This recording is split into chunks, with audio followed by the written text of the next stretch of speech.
So I'm with Todd Sones today. We're excited to talk about a new product that Todd has developed, but I want you to be able to get to know Todd a little bit.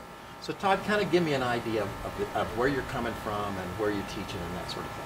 You know, Sam, my school, we started my school in 1998, and we're out of Chicago, just on the north shore of the city. Vernon Hills is the town, and White Deer Golf Club is the location. And I've been there, like I said, now for 12 years, going on our 13th. And you know, I really specialize my school in the short game. And the reason why I went in the direction of that, and we have a program called the Scoring Zone, is I believe a lot of people meet their ball striking capabilities or potential and come nowhere near their scoring potential. And it may not be a lot of fun to practice a short game at first, but it's a lot of fun to have a great short game when you're on the golf course. Yeah. And there's nothing more frustrating than being on the golf course and hitting greens in regulation and not scoring. And so as we get our students more and more into the scoring zone, they score better and they have a blast playing golf. Right. So we've really worked hard to make the scoring zone fun and something that they can really apply on the golf course. And of course, putting is 40% of your total score. Right. So I've spent a lot of time working on putting.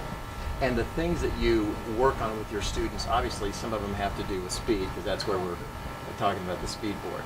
A lot does. You know, there's so much out there, Sam, with different teaching aids that are all about ball contact, and that's certainly important, right? Getting the ball to roll straight off the face. I always say there's really the first two major layers of putting is to roll the ball straight and roll it at the right speed. Okay. But what I see in the industry is that everybody's about rolling the ball straight. Okay. And when you analyze most players and when they putt, the real problems, most people really struggle with their speed control. Right. Three putting comes from speed control, not directional control. Okay. You can miss a putt 6 inches to the right or left when you're outside of 15 feet, but you can't afford to miss it 6 feet short or long, right. or 5 feet. You got to get that first putt in there close and have it tap in. So we work a tremendous amount on speed control. Of course, we work on the fundamentals of the ball rolling straight, but a lot of time on lag putting and speed control. We know if we get someone close to the hole, they can two-putt, and that's going to really help them. And you sort of coined a phrase, I think, you call the signature backstroke. Right. Well, everybody has a signature stroke. Okay. But there's two signatures. People either have a signature tempo or a signature backstroke. Oh, okay. So a signature backstroke is when people always take the putter back about the same distance. Okay. And we've done a lot of testing on that. A lot of people take the putter back around 10 to 12 inches on all putts. Okay. And so when you take it back 10 or 12 inches, you have a 4-footer. And especially if it's downhill, your brain is going, you got too much power, Sam. So now what do? You tighten up and you deaccelerate, and that's where you make big problems, right? And then same thing, you got to take it back 10 to 12 inches, you have a 50-footer. Your brain's going, Sam, now you don't have enough. So now you help it. You come out of it, you flip at Okay. it. And so a lot of times, mechanical problems really originate from the wrong length backstroke. Okay. Right? So I'm just quitting on it, or I'm helping it, and I'm moving out of it, whatever it is. And so I always, as a teacher, I always look for what caused the problem. Okay. If you put a Band-Aid on something, you don't really fix it. If you figure out the source of it, you fix it.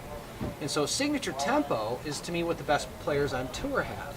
That means that the putter's always working at the same tempo.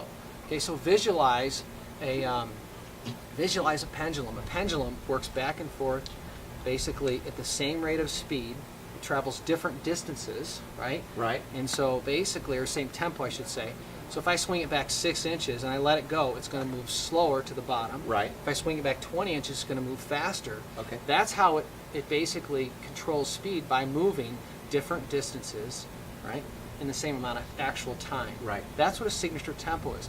Okay. And what you visually see when you see that, when you watch a player do that, a great player, it looks smooth. Okay. The putting stroke's always smooth, just like if you watch a pendulum swing. It's like this is never, or Okay. slowed down, right? Right. And so a signature tempo means that you always have to have a different length backstroke. True. So you get your choice. You're either going to have a signature backstroke or a signature tempo. Okay.